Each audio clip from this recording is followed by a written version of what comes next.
I really like dungeon crawlers. You can explore mysterious environments, collect tons of loot, and fight dangerous enemies. That's why I decided to make my own. Welcome to Devlog number 1 for Apex Dungeon. My primary inspiration for the game was the Pokemon Mystery Dungeon series. These were turn-based dungeon exploration games about building a team, exploring dungeons across the world, and getting stronger along the way.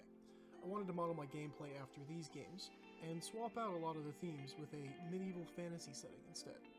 So with that in mind, I got to work. I made a new project in Unity, and started off with a hand-built test room with a player, an enemy, and some items to get all the basics working. Once I was happy with that, I moved up to an auto-generated dungeon. My first attempt was just a big boring square, but I needed it to verify that everything was working before we started making things more complicated. Finally, it was time to give it a try generating a full dungeon. I mashed up a bunch of rooms and hallways, and filled them with enemies and destructible furniture. It was a little chaotic, but it was starting to come together. I tweaked the algorithm a bit and settled on a layout with distinct rooms and hallways to make exploring easier. Now that the dungeon was working, I needed to make exploring more fun. First, I added a fog of war over the dungeon to hide anything that wasn't in the player's line of sight.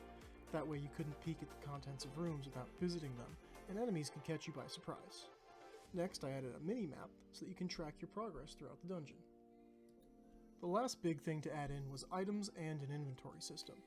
Originally I had consumables and equipment together, but I later decided to separate them because I wanted to have different rules about what items were dropped on death.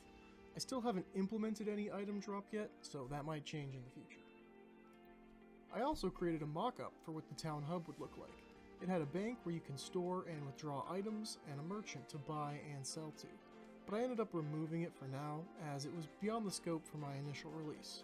I do plan to add it in soon though. Lastly, I did a rework on all of my UI graphics, added in a bunch of other back-end functionality such as options menus, saving and loading, high scores, and polished up some of the gameplay.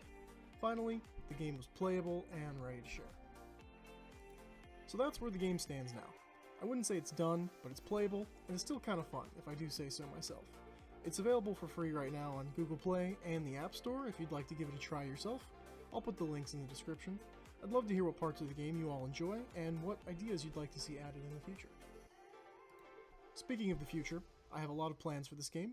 I plan to add in many new dungeon environments, new monsters, new items, character selection, character skills, and magic spells, a hub world to visit between dungeon runs and long-term character progression, along with much more. If you have any additional ideas that you think would be fun, please let me know in the comments below. Anyways, thanks for watching. I plan to do more of these, so if you're interested, please like and subscribe, and I hope to see you in the next one. Bye!